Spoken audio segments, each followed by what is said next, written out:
Good morning, fellow Toastmasters. As I understand it, the Icebreaker speech is supposed to be your introduction to me. Two things you may notice right off the bat are, one, I am not shy, and two, I am a big fan of me. My son says I have an overinflated ego, but I keep telling him it's the right size for someone this awesome. Where did I get all this confidence? Well, my mommy taught me. When I told her about a book I was reading about self-esteem, she immediately took credit. She said, "I did that. I taught that to you. Whenever I did something remotely well, I praised myself out loud. Wow, what a great job I did cleaning the floor. You can eat off that floor. Professionals couldn't have done better.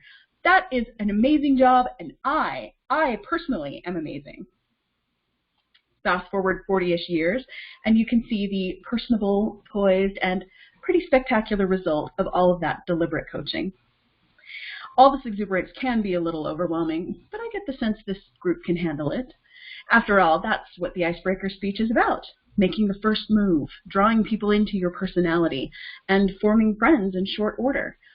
I believe it's a skill that has great power. In fact, I have a sign above my kitchen which says, "Enter as strangers, leave as friends." This propensity for making friends quickly is absolutely an inherited trait. My grandpa was a trucker, and he made friends at every place he stopped.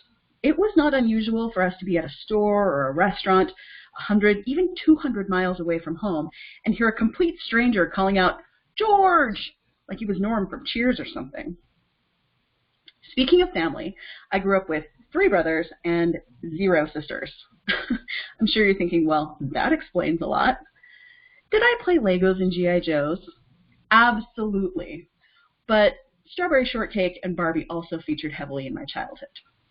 I was neither a princess nor a tomboy, just another sibling with different tastes and equal standing. Now, as adults, my brothers and I all get along so well that we voluntarily vacation together. I'm also extremely blessed that my sisters by marriage are equally wonderful individuals and probably too good for my brothers. As if liking all the in-laws didn't already make me a unicorn, get this. My parents are still married to each other and living in the house where we all grew up. Crazy, right? I'm not married, nor have I ever been. However, I was pretty convinced I'd be an outstanding parent, so about 5 years ago I went out and got me a kid. The state was just giving them away. Turns out I was right. I am a wonderful parent. Don't get me wrong, it's certainly been an adjustment. I went from 0 to teenager like that. He's a really good kid.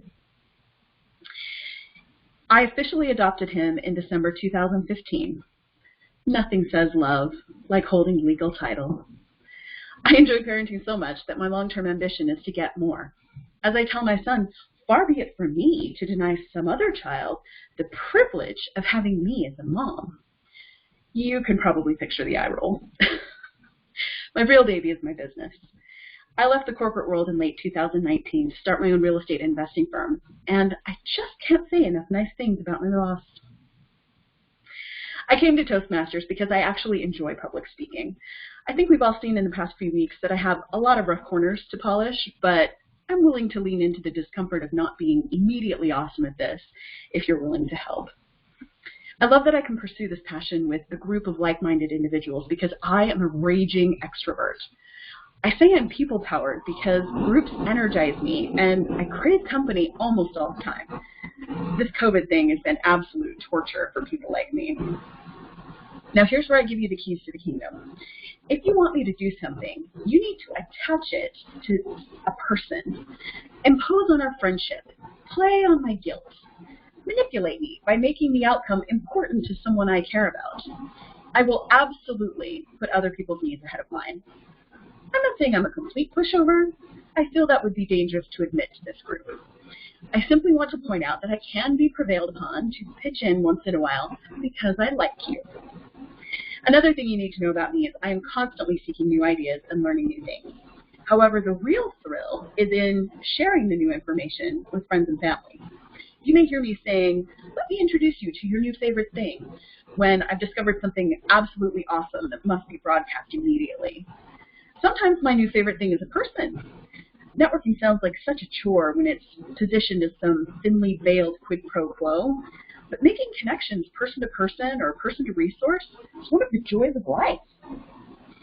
As a result of always craving something new, I have a multitude of hobbies and interests. I delight in spinster-ish pastimes like quilting and cross-stitching, but I also own a motorcycle.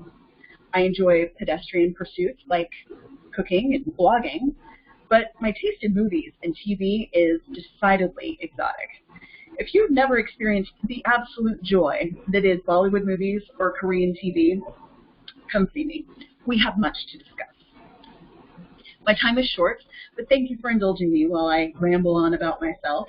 I warned you, I'm one of my all-time favorite topics. Also, thank you for welcoming me into your group. I look forward to getting to know you all better through your speeches and learning to be an expert Toastmaster myself. Thank you.